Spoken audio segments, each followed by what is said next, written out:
Bismillahirrahmanirrahim. Assalamualaikum warahmatullahi wabarakatuh. Pemirsa yang dirahmati Allah, marilah kita simak ceramah dari Ustadz Jasa Tatib dengan tema jangan sampai semua amal kita hanya sekedar dusta. Sebelumnya marilah kita bersolawat terlebih dahulu. Allahumma sholli ala Sayyidina Muhammad wa ala ali Sayyidina Muhammad. Selamat menyaksikan. Ayat ini yang hampir semua kita hafal. Tapi kadang kita hafal dan kita baca ternyata ayat itu ngena diri kita. Kenapa? Karena kita tidak tahu makna ayat itu. Ara'aital ladzi yukadzibu biddin. Tahu enggak kamu pendusta agama? Bayangkan, capnya pendusta agama. Apa yang dimaksud pendusta agama? Puasanya dusta, hajinya dusta, ngajinya dusta. Bahkan ada ulama mengatakan sahadatnya pun dusta. Tahu dusta? Tahu dusta? Bohong. Puasanya bohong. Hajinya bohong. Bahkan sholatnya bohong. Bahkan sahadatnya pun bohong. Tipu daya saja. Siapa mereka yang termasuk kategori? Kasih masuk dulu. Pendusta agama, satu. Mereka yang menghardik anak yatim.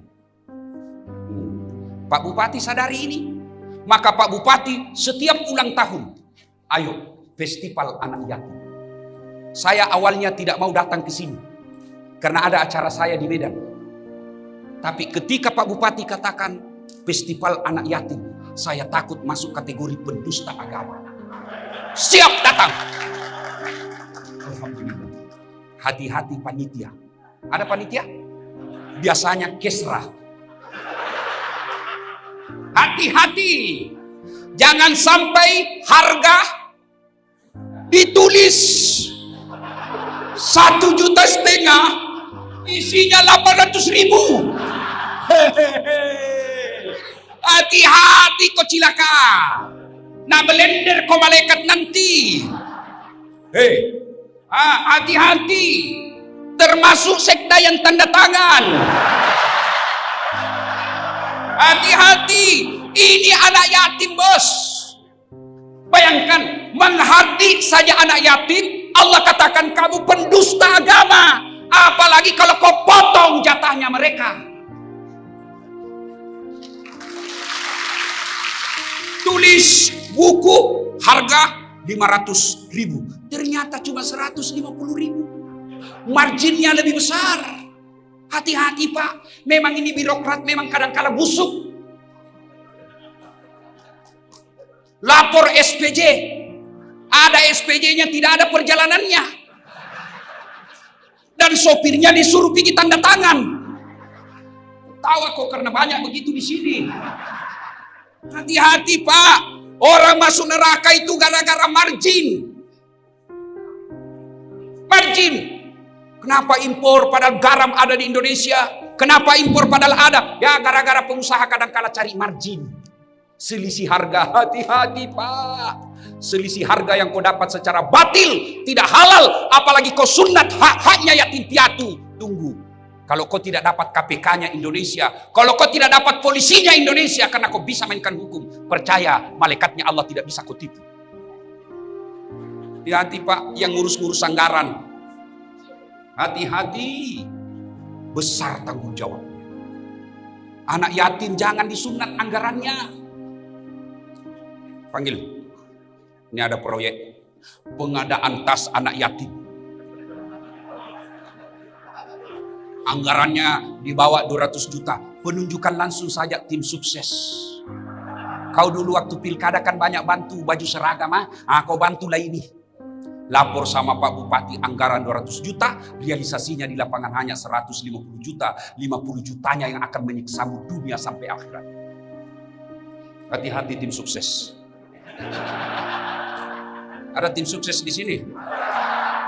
Biasanya tim sukses ini yang merusak bupati sama wakil. Waduh Pak, mohonlah kebijakan Pak, ini kasihan.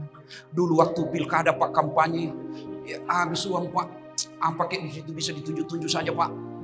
Pak, ketika Bapak mendukung bupati dan bupati yang Bapak dukung terpilih, Yang Bapak untung adalah masukkan program-program. Pak, saya mau rakyat begini. Pak, saya mau sawah begini. Pak, saya mau perairan begini. Jangan harap fulus.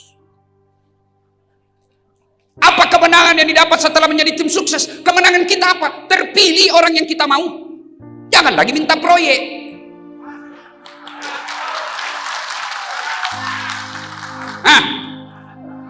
Gaspol atau rem-rem? Dan biasanya bupati sama wakil bupatinya berselisih gara-gara tim sukses.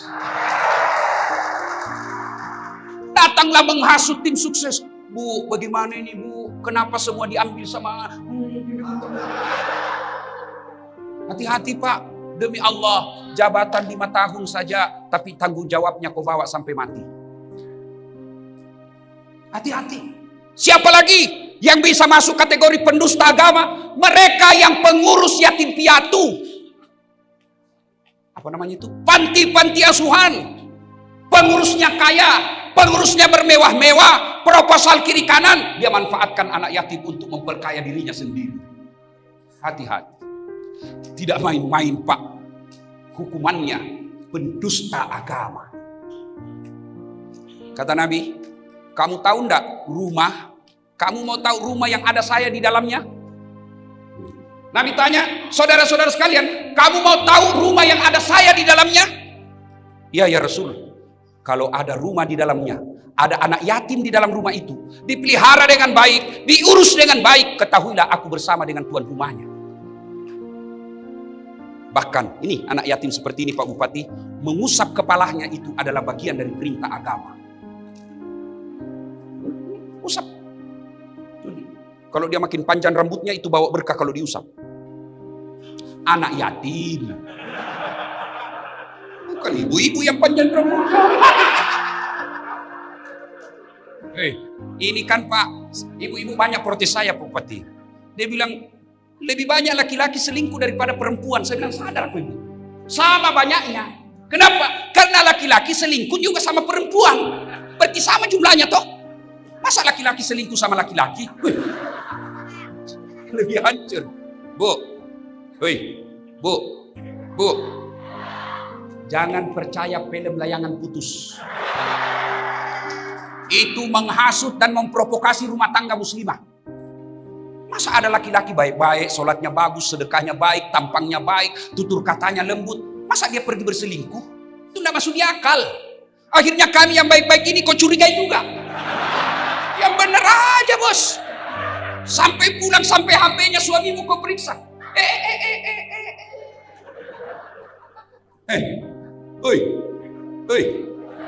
Dengar baik-baik. Kami ini laki-laki tergantung istri. Kalau istrinya baik, tutur katanya lembut, penampilannya menawan, tidak mengganggu, dia urus anak-anaknya di rumah, dia hormati mertuanya, biar perempuan mana yang goda, dia akan berkata, ada bidadari surga di rumah. Tapi kalau suka ngomel, kita pulang daster tinggi sebelah, kelihatan tali BH, mukanya penuh bedak tebal, dia kasih bontek matanya di sini. Amat bontek orang Bugis bilang, ketimun. Bedaknya di sini tebal, nonton dia angka kakinya satu, nguap kelihatan ketiknya. Bagaimana suamimu tidak stres? Kalau pulang suamimu kau sambut, bila kamu di sisiku, hati rasa syahdu. Oh nyaman. Ini pulang suaminya apa lagunya? La la la la la la, panggil aku si Jablay.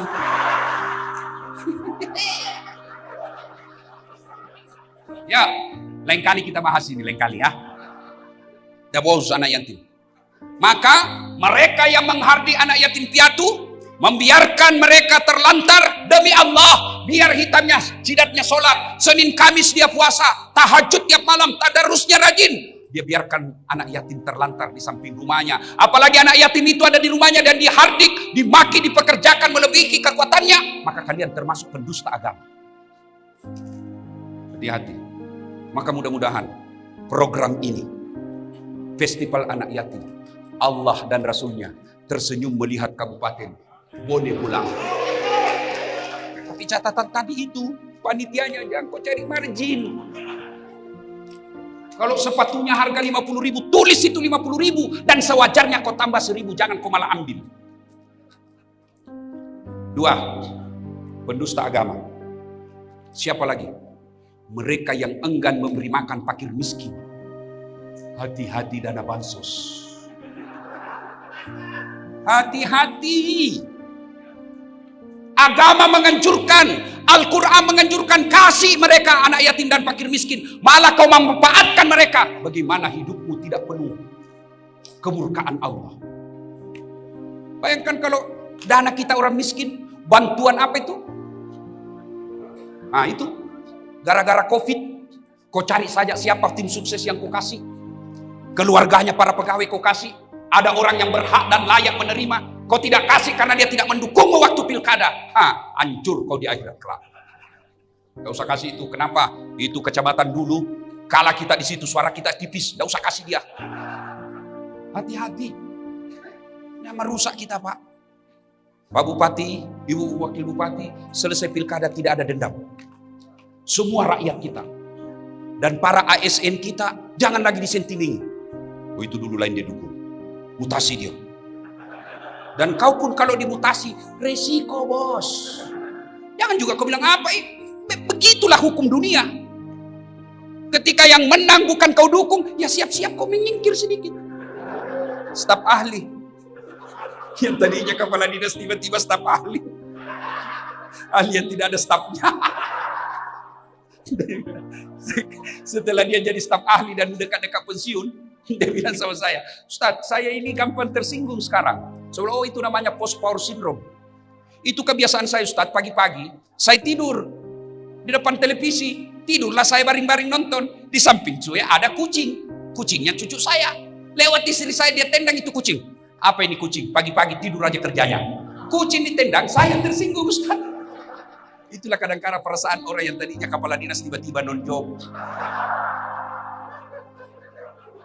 Ya, sabar. Bapak sudah kepala dinas, alhamdulillah. Kasih lagi yang belum. Enak perasaan kalau begini. Maka Pak Bupati, mudah-mudahan tidak ada dendam-dendam politik. Ya.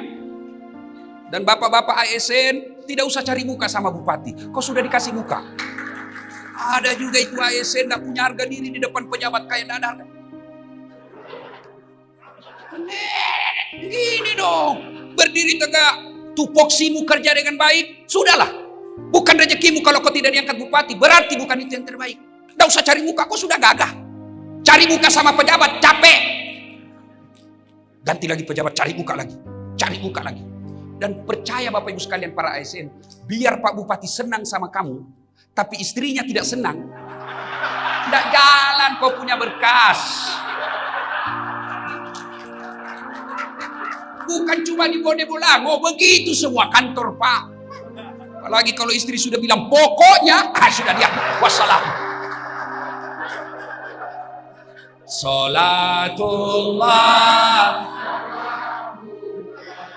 ala toha rasulillah. Salatullah ala yasin. Saudaraku ASN ataupun pegawai honor, selesai Bapak Ibu terima gaji, selesai Bapak Ibu terima honor, buat nasi bungkus. Beri makan fakir miskin. Beri makan fakir miskin. Saya tidak bisa 100 dos, Ustaz. Saya tidak bisa 100 bungkus. 5 bungkus pun oke. Tentu beda sedekahnya Pak Bupati dengan security yang pegawai honor. Tapi bisa jadi 5 bungkusnya pegawai honor jauh lebih mulia di sisi Allah daripada 100 dos Pak Bupati. Iya. Kalau yang 5 bungkus pegawai honor itu aslinya duitnya, Pak. Kalau Pak Bupati belum tentu duitnya. Iya toh, bisa jadi datang. Nanti saya bantu Pak. Itulah enaknya jadi bupati. Mau jalan sudah siap, ada yang siapkan tiket. Sampai lagi, ada lagi yang siap. Semua perjalanan sukses. Itu enaknya jadi bupati.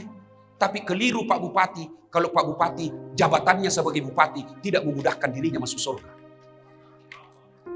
Coba enaknya jadi bupati. Cuma bikin perda, selesai festival anak yatim. Dan siap orang membantu. Itulah yang disebut menjadikan bagian-bagian kebaikan. Orang kaya bantu agama Allah, beri makan fakir miskin. Pejabat bantu anak-anak yatim piatu fakir miskin, buat tanda tanganmu memperkaya mereka yang miskin. Jangan malah kau ambil hak-haknya mereka.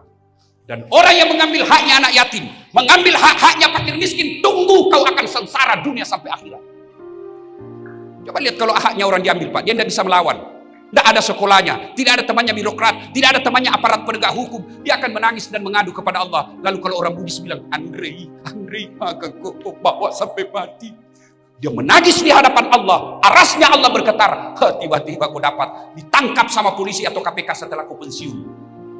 Kalau bapak masih aktif, masih ada perlawanan sedikit. Tapi sudah 5 tahun pensiun, tiba-tiba kena dan dipenjara. Itu kau rasakan hebatnya hukuman dunia. Hati-hati.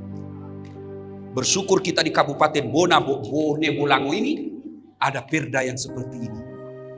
Yang ketiga, pendusta agama. Kita ulang tadi. Ibu-ibu, halo ibu. Woi, bikin masakan. Kalau tidak bisa tiap minggu, tiap Jumat misalnya. Ibu bungkus, nasi bungkus. 1 iris ayam, 1 ekor ikan, 1 telur, nasi, bawa ke masjid. 5 bungkus. Tulis di situ, di depan pintu masuk masjid. Silahkan nikmati. 5 bungkus saja. Dan ternyata yang makan Das'at Latif. Das'at Latif, dia makan Bismillahirrahmanirrahim. Besok kemudian yang makanan nasi itu menjadi darah di dalam tubuh saya yang mengalir sepanjang hidup saya. Menjadi daging yang menyertai diri saya selama dakwah. Maka selama saya ibadah, selama saya ceramah, selama saya berbicara, ibu yang memberikan saya makanan itu dapat kiriman amal dari saya tanpa mengurangi pahala saya. Maka ibu, daripada makanan di rumah mubasir, basi, kirim. Dan demi Allah, ibu tidak akan bangkrut karena memberi makan fakir miskin. Mulai besok, amalkan. Tidak bisa tiap pekan, sekali sebulan. Selesai terima gajinya suami, langsung bikin nasi bungkus 10 atau 15 sesuai kemampuan kita.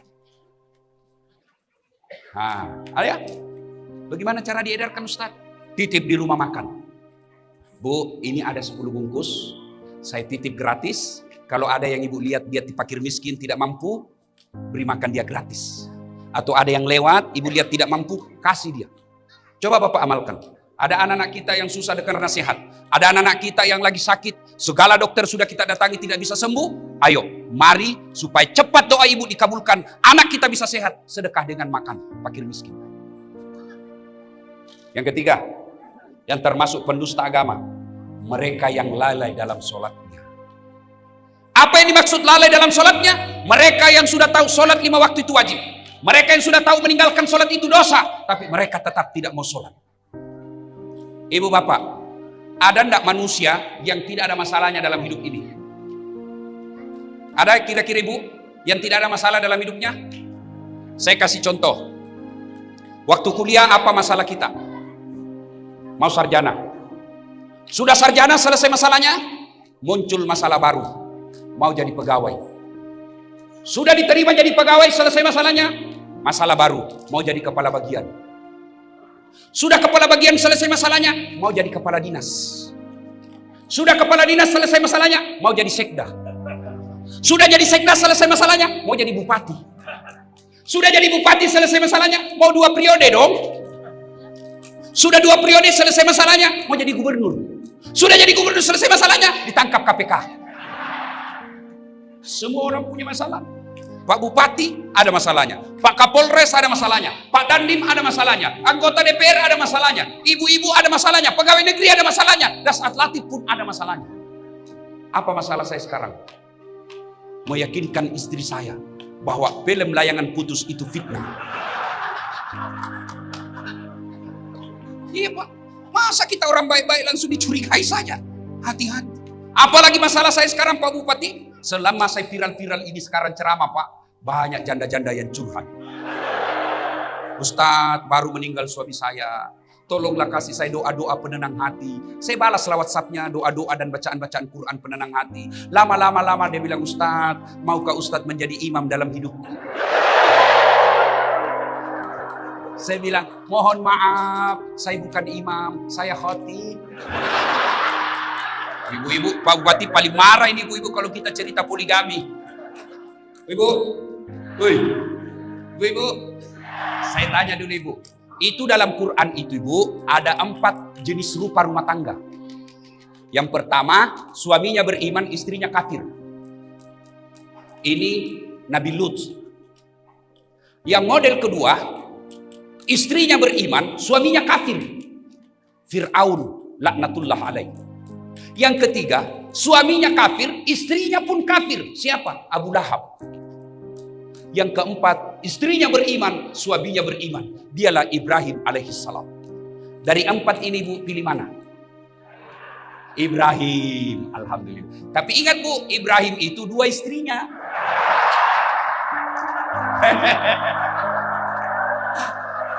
Langsung ibu wakil bupati, tidak usah Ustaz, Fir'aun saja.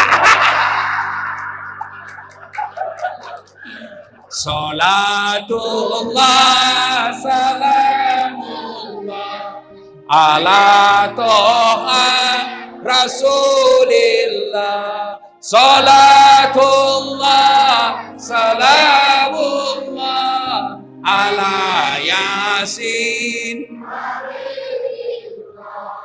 Setiap manusia pasti ada masalah, Pak. Ada yang rumah tangganya penuh masalah. Suaminya kasar ngomong. Ada juga yang rumah tangganya masalah. Kenapa? 7 tahun berkeluarga tidak punya anak. Ada lagi yang punya anak, anaknya lagi narkoba. Ada lagi anaknya soleh, suami istri soleh, tapi tidak didukung ekonomi. Sampai sekarang masih ngontrak-ngontrak. Ada lagi rumahnya bagus, rumahnya mewah, mobilnya bagus, tapi Allah tidak kasih anak. Semua kita punya masalah, Pak. Dan ketika ada masalah tentu kita datang kepada Allah. Ya Allah, berikan saya anak. Ya Allah, perbaiki anak saya. Ya Allah, tambahkan rezekiku. Ya Allah, perbaiki pekerjaan saya di kantor. Naikkan karir saya. Allah dengar itu doa, Pak. Allah dengar doamu. Allah dengar doa-doa kita. Maka Allah jawab dengan panggilan, hayya alal falah. Sini, sini kau saat. Kau minta anak yang soleh, sini. Kau minta kekayaan, sini. Itu hayya alal falah. Artinya, sini saya kasih kau kemenangan. Cuma kadangkala kita lebih senang datang ke Pak Bupati daripada datang kepada Allah. Ada masalah ya Pak. Ketemu Pak Bupati tidaklah segampang apa yang kita harapkan. Kenapa? Ada protokoler. Protokoler ini memang begitu bernegara. Tidak langsung berkata, mentah-mentah sudah jadi bupati susah ditemui. Tidak. Banyak umat, banyak rakyat yang harus ditemui. Maka harus ada protokolernya. Oh ini jam sekian sampai sekian. Bapak mau ketemu Pak Bupati, ketemu dulu sama ajudan. Apa Pu? Anu Pak, ini anu. Kata ajudan, saya tidak bisa jelaskan ke Pak Bupati. Silahkan bikin surat. Datang lagi Pak minggu depan. Bapak datang minggu depan, sudah bisa ketemu Bupati? Tidak. Dia bilang ajudan, baik, surat ini kami akan sampaikan ke asisten pribadi beliau. Bapak datang lagi minggu depan. Datang minggu depan, sudah bisa ketemu? Tidak. Dia bilang, Pak Bupati baru mau baca. Tentu kan dibaca dulu, bos. Bapak datang lagi minggu depan. Datang lagi minggu depan, apa kata Pak Bupati? Saya baru tunggu bentuk tim untuk mempelajari surat Bapak. Bapak datang lagi minggu depan, sudah 4 minggu. Begitu datang, apa jawaban Pak Bupati? Kami sudah temukan jawabannya dan kami sudah bentuk tim, ternyata Bapak tidak bisa dibantu. Kalau saya bantu Bapak, ini tidak ada dalam anggaran, saya bantu Bapak paling saya kena KPK. Menunggu 1 bulan lebih, hasilnya mengecewakan. Ketemu dengan Allah. Tidak perlu pakai ajudan. Mau datang subuh, boleh dalam sholat subuh. Siang hari kau kepanasan mau ketemu Allah, Allah menyambutmu dalam duhur. Sore hari belum selesai, Allah tunggu kau dalam asar. Pulang kerja capek, Allah ya sini kau mengadu dalam maghribmu. Mau tidur lagi, mengadu lagi kepada Allah, Isya. Tengah malam tidak bisa tidur, bangun, Allah lebih senang, sholat tahajud. Luar biasa.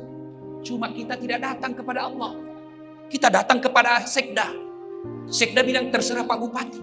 Pak Bupati bilang tergantung DPR. DPR bilang tergantung anggaran. Apa ndak repot? Coba, demi Allah Bapak. Bapak tahu Asmaul Husna.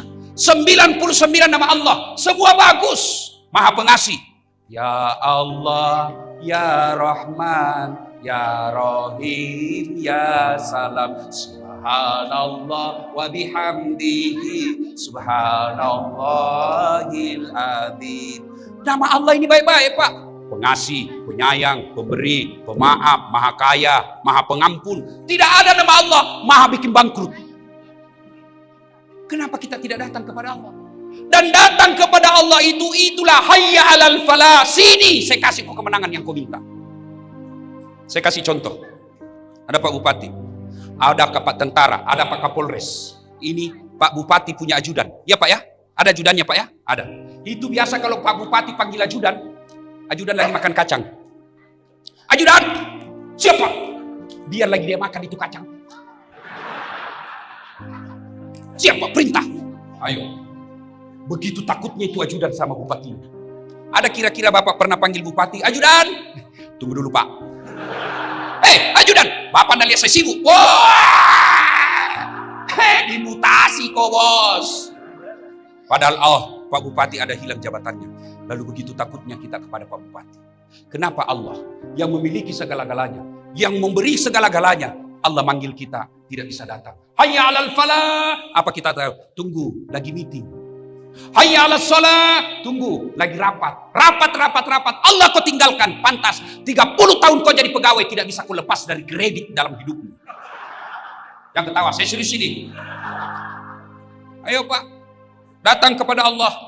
Mudah-mudahan Pak Bupati punya kebijakan. Begitu azan, tidak usah bikin perda, himbauan saja. Azan, saudaraku ASN, tinggalkan dulu pekerjaan, kau sambut panggilan Allah. Dan hebatnya seorang bupati, kalau beliau yang mau, gampang Pak. Makanya tadi saya bilang, keliru seorang bupati kalau tidak memudahkan jabatannya masuk surga. Contoh, saya ceramah, mari sholat jamaah, pahalanya ini. 1 jam saya ceramah, tidak ada yang datang jamaah. Tapi coba kalau Pak Bupati, sudah saya sholat duhur, Assalamualaikum warahmatullahi wabarakatuh. Tiba-tiba dia bilang, mana ini kepala dinas PU? Tidak pernah juga saya lihat datang berjamaah. Ajudan langsung telepon Pak Kadis. Pak Kadis, Bapak dicari sama Bupati. Bupati katakan Bapak tidak pernah kelihatan sholat berjamaah. Besok Pak, belum azan sudah ada Pak Kadis di masjid. Itulah hebatnya punya kekuasaan. Ya, orang yang melalaikan sholat pantas hidupmu susah. Mana lagi yang dimaksud melalaikan sholat? Mereka yang sholat tapi main-main. Mana main-main? Allah.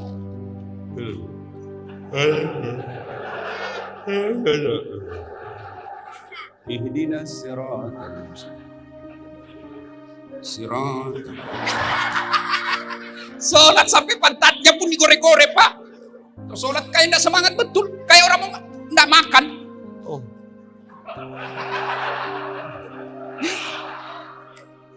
Sholat kayak ditiup angin. Ada lagi lebih semangat Pak. Ayo, sholat tapi semua dibaca di rumahnya. Allahu Akbar, kelindir dia baca. Persatuan Guru Republik Indonesia, cabang Kabupaten Bone Bolango. Allahu Akbar. Ketua, wakil ketua, bendahara, dia baca semua itu Pak. Ayo, sholat itu juga bajunya dipakai mandi. Dia pakai futsal, dia pakai tidur, pakai pup, masuk ke toilet, ke pasar, main, dia pakai lagi menghadap kepada Allah. Boleh, tapi itu kurang adab. Ibu nanya, Ustaz, boleh enggak sholat tidak pakai BH? Kenapa ibu tidak? Dia bilang panas susah, tidak ada kipas, pulang pasar. Boleh sholat ibu, tapi apa ibu? Bayangkan kalau ibu ruku.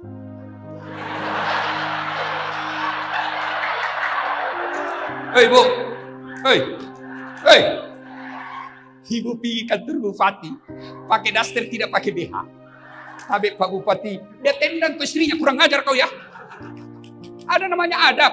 Pantas kalau ibu tidak perhatikan adab-adab dalam sholat, rukun-rukun dalam sholat, Bapak termasuk pendusta agama. Mana disebut lagi pendusta agama mempermainkan rukun-rukun sholat? Ketika tumaknina. Apa itu tumaknina? Istirahat sejenak, bernapas-napas. Kapan pemanfaat penggunaannya? Ketika selesai ruku. Ruku, subhana rabbil azim wa bihamdihi, sunnah membacanya, boleh tidak baca. Tapi tumaknina wajib. Imam ruku, Bapak ruku, baru 1 kali baca, imam sudah naik. Bapak lebih baik tidak baca doa ruku daripada Bapak tidak tumaknina. Apa itu tumaknina? Bernapas-napas sejenak. Subhana rabbil azim wa bihamdihi. Lurus. Napas 1 kali, baru naik. Sami Allahu liman hamidah. Di situ lagi tumaknina. Apa Apa yang disebut tumanina? Istirahat saja. Nah, sami Allahu liman hamidah. Turun tangan, bernapas, sami Allahu liman hamidah. Bernapas 1 kali, baru turun. Bapak termasuk mempermainkan sholat kalau tidak istirahat. Sami Allahu liman hamidah. Apalagi sampai lihat jam. Ayo hati-hati. Maka ketika sholat, pasti setan berusaha menggagalkan kita. Karena di situ puncak pengabdian kepada Allah. Ketika puasa, malaikat tidak terlalu menggoda kita. Haji, mau silakan kopi haji. Tapi ketika sholat, malaikat sudah menggoyang kita. Kenapa? Karena di situ adalah puncak penghambaan kepada Allah. Artinya apa? Kalau lagi sholat, tidak ada kegiatan lain kecuali menghamba kepada Allah. Bapak bayar zakat, boleh ada kegiatan lain sambil menyanyi. Zakat, bayar zakat. Insaflah wahai manusia. Ini zakat saya. Bila dirimu bernoda. Boleh. Bapak tawaf rangkaian haji, nyanyi. Boleh. Labbaik Allahumma labbaik. Labbaik la syarika lak labbaik. Innal hamda wa ni'mata lakawal mulk la syarika lak. Sah. Bapak puasa, nunggu buka puasa sambil nyanyi, boleh. Darah muda, darahnya pada remaja, boleh, sah puasamu. Tapi sholat tidak boleh ada kegiatan. Kenapa? Ini puncak penghambaan kepada Allah. Tidak boleh Bapak Bupati, Allahu Akbar, begadang jangan begadang. Coba. Sholat ala toha rasulillah. Salatullah ala yasin. 4. Tadi 1, menghardik anak yatim. 2, enggan memberi makan fakir miskin. 3, melalaikan sholatnya. 4, mereka yang berbuat ria. Ini yang banyak sekarang selama ada medsos. Semua mau di-share. OTW berjamaah. Sampai di masjid. Sedikit lagi masuk masjid. Share lagi. Masuk dalam masjid. Share lagi. Persiapan sholat 2 rakaat. Sudah itu sholat. Sujud terakhir. Dia ambil HP-nya. Sujud sambil dia foto. Alhamdulillah selesai sholat tahiyatul masjid. Semua mau di-share. Hati-hati. Orang yang selalu memamerkan kebaikannya, itu bisa termasuk kategori mendustakan agama. Termasuk para caleg yang menyumbang-nyumbang karena mau dicoblos. Hati-hati. Sumbang 10.000 jilbab tapi mau dicoblos. Bapak tidak dapat apa-apa. Dan share-share ini di medsos yang berawal itulah biasanya membuat menjadi orang Google. Ya kan awalnya dulu kesepian banget. Update status tuh kesepian banget, langsung di-sliding temannya. Boleh juga tuh diganti. Bermula dari sini. Maka ibu bapak saudara-saudara sekalian, hindari sifat ria yang ingin dipuji oleh manusia. Dan yang kelima, orang yang termasuk kategori dalam ayat ini pendusta bagi pendusta agama, mereka yang enggan memberi bantuan. Mana disebut enggan memberi bantuan? Mereka yang sudah mampu, mereka yang sudah kaya, sudah selayaknya, tapi dia tidak mau membantu karena investasi-investasi. Mestinya sudah bantu anak yatim, tapi dia pikir ini boleh investasi ini. Akhirnya apa? Dia enggan memberikan bantuan. Ibu bapak saudara-saudara sekalian, inilah 5 kategori orang-orang yang termasuk pendusta agama. Bapak Bupati menyadari ini, maka beliau mempeloporinya dengan cara buat festival seperti ini, mudah-mudahan ada manfaat. Ingin berlama-lama, tapi waktu jualah yang membatasi kita. Kalau Kabupaten Bone Bolango ini memberi makan fakir miskin, menyantuni anak yatim, mereka sholatnya dengan baik. Kalau dia muslim, dia datang berjamaah di masjid. Lalu dia menghindari publisitas keriaan. Lalu dia senang membantu. Kalau ini terjadi, Allah janjikan dalam Al-Quran. Walau anna ahlal qura amanu wattaqau lafatahna alaihim barakatim minas sama'i wal ardh. Maka Allah akan turunkan keberkahan dari langit dan keberkahan dari dalam tanah. Semoga ada manfaat. Lebih dan kurangnya mohon dimaafkan. Fastabiqul khairat. Assalamualaikum warahmatullahi wabarakatuh.